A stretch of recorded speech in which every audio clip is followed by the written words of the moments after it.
wabarakatuh. Selamat pagi Ibu. Waalaikumsalam warahmatullahi wabarakatuh. Selamat pagi. Baiklah, perkenalkan, nama saya Sendabela. Saya dari Stikes Husada Jombang, dari Prodi S1 Keperawatan.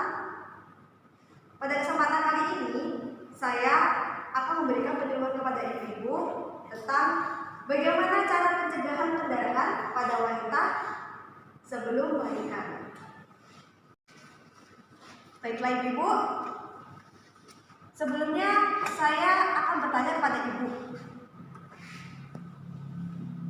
apakah ibu sudah tahu apa itu kehamilan? Belum. Belum ya ibu ya. Kemudian ibu sudah tahu perbedaan fisik maupun kejiwaan selama ibu hamil? Belum. Berikutnya, apakah ibu sudah tahu mengenai tanda-tanda bahaya selama ibu hamil dan nanti akan melahirkan? Belum ya ibu. Ya udah, kalau begitu saya di sini akan menjelaskan tentang tadi yang belum ibu ketahui. Baiklah ibu, yang pertama adalah kehamilan. Kehamilan adalah suatu masa di mana terjadi pembuahan antara selnya sperma bapak dan sel telurnya ibu. Nah, di situ nanti akan sampai berkembang dan terakhir nantinya akan terjadinya persalinan atau ibu akan melahirkan ya. Ibu selama mengandung itu 9 bulan 10 hari. Itu yang normal ya Bu ya. Kemudian perubahan fisik dan kejiwaan selama ibu hamil. Yang pertama adalah telurnya ibu ya. Pada ibu hamil bahasanya juga ada bayinya Bu ya. Nah, seiring dengan perkembangan janin di dalam kandungan ibu, maka perut ibu akan semakin besar. Kemudian yang kedua adalah vaginanya ibu. Nah, di sini perubahan salah satunya adalah warna. Bila disinari oleh alat tertentu pada saat pemeriksaan ibu, itu nanti vaginanya ibu akan terlihat warna kebiruan. Kemudian yang ketiga adalah payudara. Di sini kalau di awal kehamilan itu payudaranya ibu lunak. Kemudian putingnya ibu yang menonjol di payudara itu ya, itu akan lebih besar, warnanya kehitaman dan tegang. Kemudian di bagian lingkaran dekatnya puting ibu itu akan melebar, akan lebih melebar ibu dan berwarna kehitaman. Kemudian yaitu perubahan pada sistem perkemihan ibu. Karena pengaruh desakan hamil dan turunnya kepala bayi pada saat ibu nanti hamil tua, maka pada sistem perkemihan ibu akan mengalami gangguan. Mungkin lebih cepat ibu merasakan pipis atau mungkin ya pada saat BAB mungkin agak sulit ya. Kemudian ini yang terjadi pada kejiwaan ibu. Nah, pastinya pola pikir ibu seperti trauma dan stres itu pastinya bakalan ibu alami. Tapi selama kehamilan ibu jangan sampai terlalu kayak stres ya, soalnya nanti akan mempengaruhi perkembangan janin ya Bu. Kemudian tentang tanda-tanda bahaya selama ibu hamil dan nanti persalinan. Tanda-tanda bahaya kehamilan itu yang pertama mual berat dan mual-mual berlebihan. Jika ibu pada saat hamil sering mual, itu biasanya tanda-tandanya ibu salah makan, jadinya keracunan ya ibu ya. Jadi nanti kalau saat ibu masih hamil seperti ini, jaga baik-baik makanan, asupan nutrisi ya. Ibu, tanda-tanda berikutnya adalah sakit kepala berkepanjangan dan demam tinggi.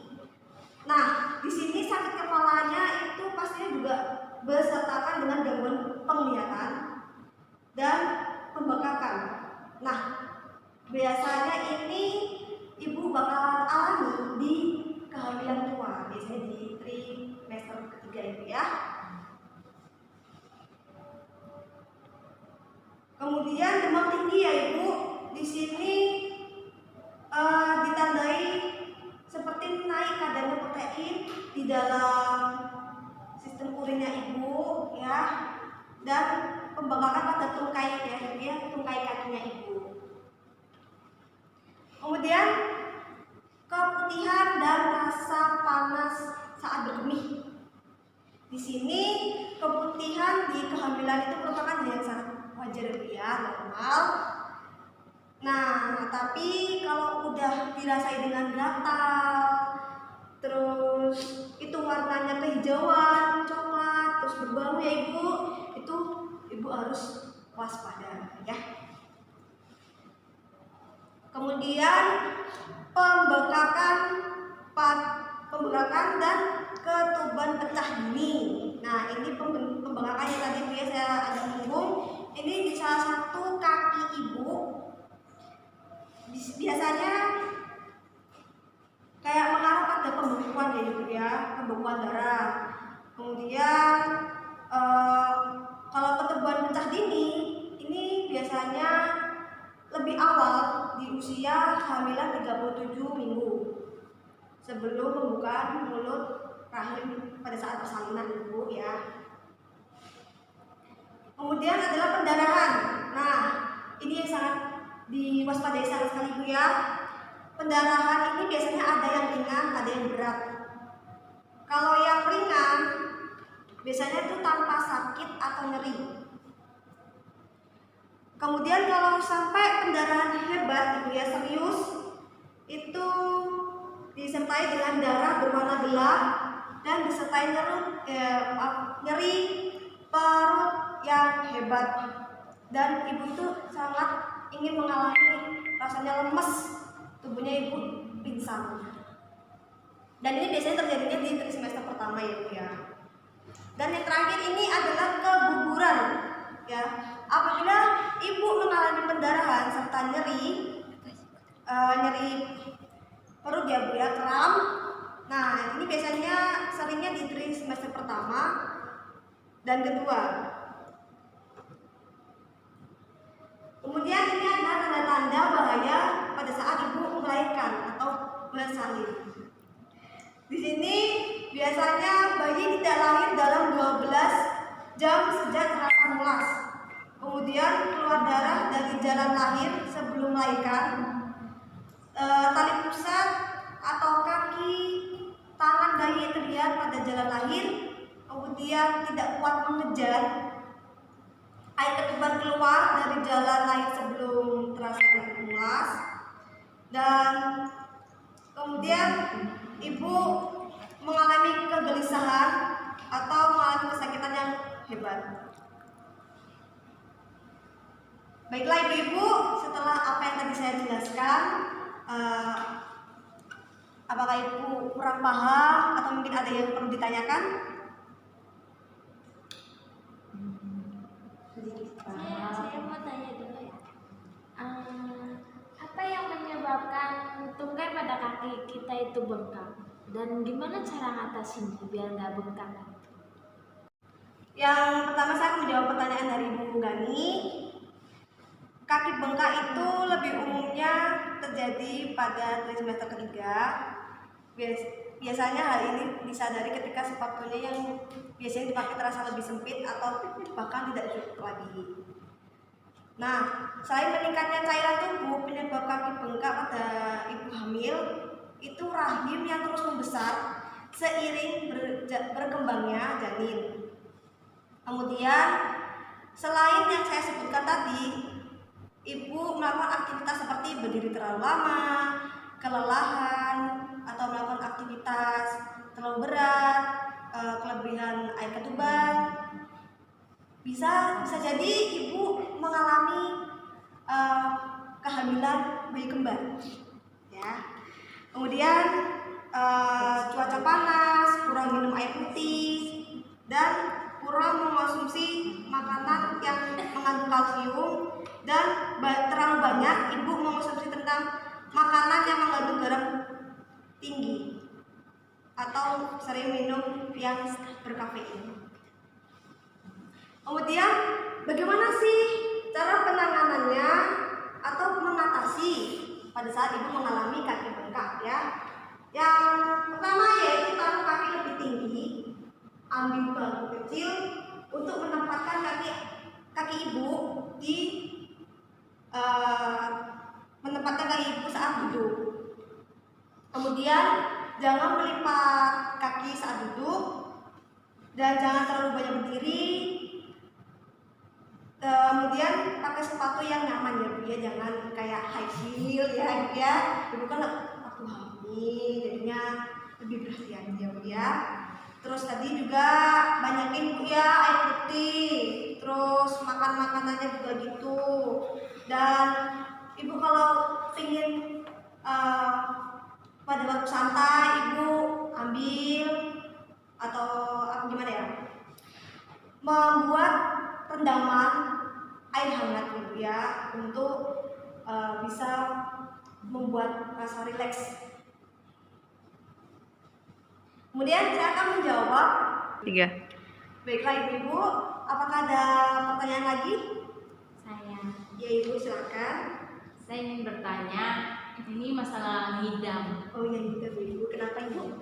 Kalau kita ngidam kan, terus kalau kita ngidam, terus kayak kita pengen sesuatu, tapi nggak diturutin sama suami atau sama orang-orang di sekitar kita, itu emangnya berpengaruh pada bayi kita atau tidak? Ya baiklah ibu, pengaruh atau tidaknya ya ibu ya. Baiklah ibu, jadi ini hanya keinginan ibu semata, jadi tidak ada pengaruhnya terhadap perkembangan janin ya ibu ya. Kemudian ada yang tanyakan lagi bu? Oh iya, ada lagi. Ya baiklah ibu. Saya kan sering kan dalam masa kehamilan tuh saya sering mau muntah pada pagi hari kan, itu kan katanya itu memang itu yang dialami ibu setiap hari kan, pada ibu hamil, yang dialami ibu hamil pasti mengalami mual muntah. Terus saya sering mual muntah, asupan apa yang baik untuk saya agar tubuh saya tuh tidak lemah karena mual muntah tersebut? Ya baiklah ibu, di sini lebih jelasnya lebih ke asupan ya ibu ya. Makan yang kemudian saya akan jelaskan makanan yang efektif untuk mengurangi mual pada saat hamil. Yang pertama adalah biskuit, kedua adalah yogurt, kemudian ibu juga mengkonsumsi tentang makanan yang buah-buahan ya, kemudian kacang almond dan jahe dan labu. Terus Bu, sayur-sayuran saya bisa konsumsi ya? Baiklah ibu, lebih bagusnya ibu mengonsumsi sayur-sayuran, terutama sayur yang hijau. Kemudian selama ibu hamil mual muntah itu ya, ibu harus menghindari makanan yang asin, asam, pedas. Kemudian yang makanan yang berbau-bau tajam, begitu ya. Kemudian walaupun ibu sering mengalami mual dan muntah, tetapi ibu jangan sampai mengurangi asupan makanan. Ibu harus tetap makan walaupun sedikit-sedikit, tapi tetap sering bu ya, agar kesehatan ibu maupun janin tetap terjaga. Baiklah ibu, ini adalah topik utama kita, yaitu tentang pencegahan pendarahan ya. Yang pertama yaitu ANC. ANC itu adalah pemeriksaan ya bu selama kehamilan. Itu harus rutin ya bu, mulai dari semester pertama, kedua, dan ketiga. Kemudian ibu harus rajin mengkonsumsi ya. Tadi sesuai dengan pertanyaan ibu sudah terjawab. Dan jangan lupa ya ibu disertai dengan mengkonsumsi tablet FE atau tablet penambah darah untuk mencegah penyakit anemia. Ya. Selain itu, ibu juga istirahat yang cukup, nggak boleh kelelahan, nggak boleh melakukan kegiatan yang berat-berat ya. Olahraganya juga ditunjang ibu, tapi olahraganya yang ringan, semacam jalan-jalan ke pagi atau sore. Kemudian ibu harus rutin mengikuti kegiatan senam ibu hamil ya. Kemudian ada dukungan dari keluarga seperti ada motivasi, pemberian kasih sayang. Kemudian ada ibu nggak boleh stres, ya harus relax, berpikiran positif untuk menjaga kesehatan janinnya bu ya.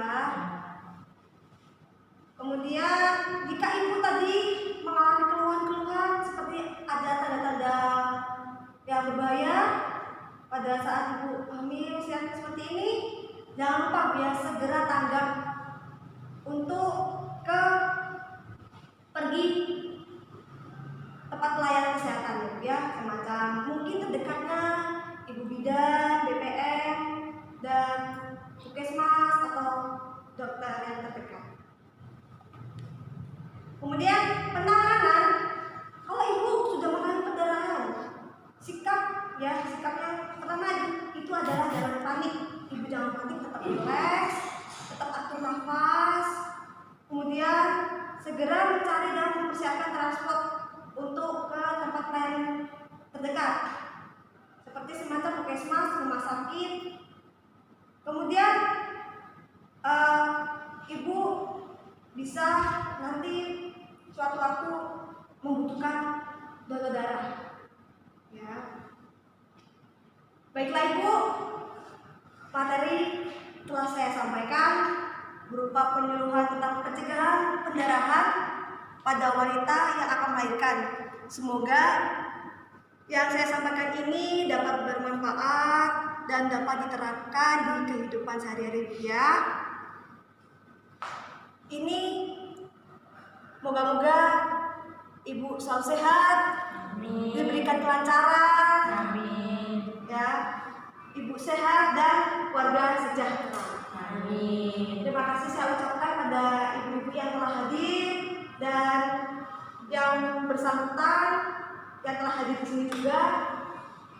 Jika ada salah kata, perbuatan yang mungkin menyinggung ibu-ibu, saya mohon maaf, saya hanya manusia biasa yang tak luput dari salah. Sekian. Wassalamualaikum warahmatullahi wabarakatuh. Selamat pagi ibu-ibu.